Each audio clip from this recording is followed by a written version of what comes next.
Okay, now in the final installment for our encoder references for 3M, I'm going to put two different references. We're going to do our dictionary and we're going to do abbreviations. So first thing that we'll do, let's do the dictionary. So let's go ahead and click on our little stack of books.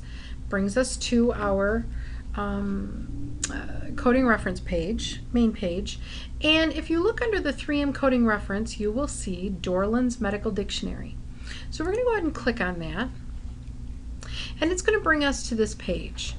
And what we can do is we can just right here look up a term.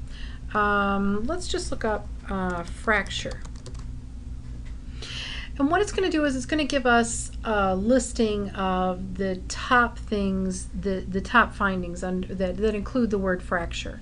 So we're going to let's look at fracture splint.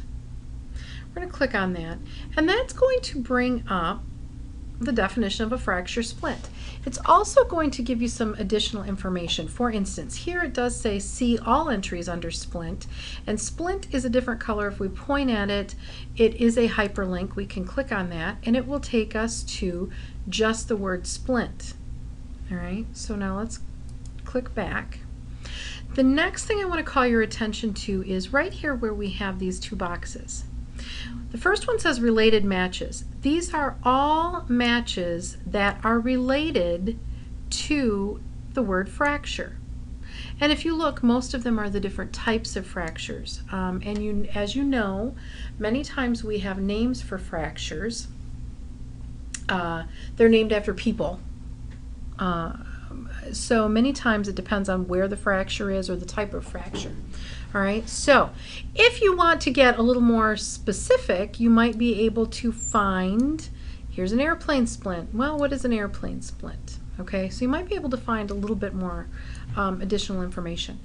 Term appears in these definitions. So what this is telling you in this second box is that the term fracture splint, if you go to list and splint, the term fracture splint appears in that definition.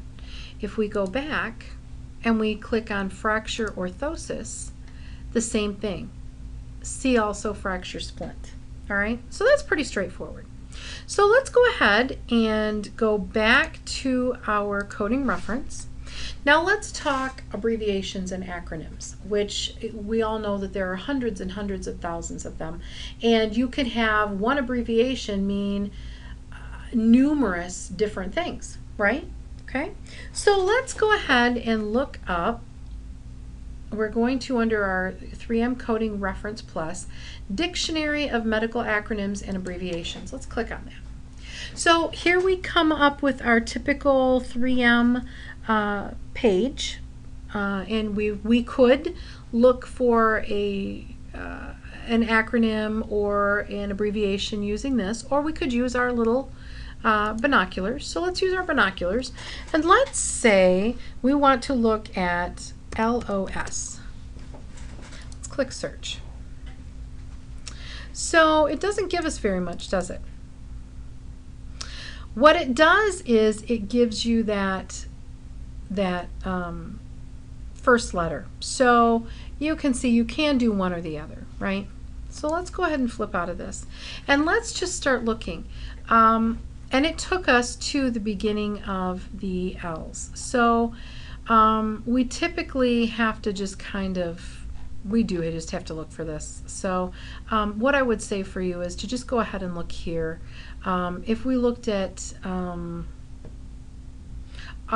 for range of motion, you could type R and then just look for ROM. Okay, a little bit cumbersome, but here we go. ROM. So this is telling me that ROM could mean range of motion, it could mean reactive oxygen metabolite, it could mean read-only memory, reduction of movement, regional office manual, removal of metal, which could be pins or plates, etc. Rupture of membranes. It could also be, if you're not careful, Romberg sign, or it could be reciprocal ohm meter. So you've got a lot of different things that ROM could mean. This is a place for you to look that up. All right. So that's about it. That's our encoder references. And you should be able to now complete your 3M encoder references assignment. All right. So in web study, so give it a whirl. Give it a whirl and see what happens. All right. All right. See you in class.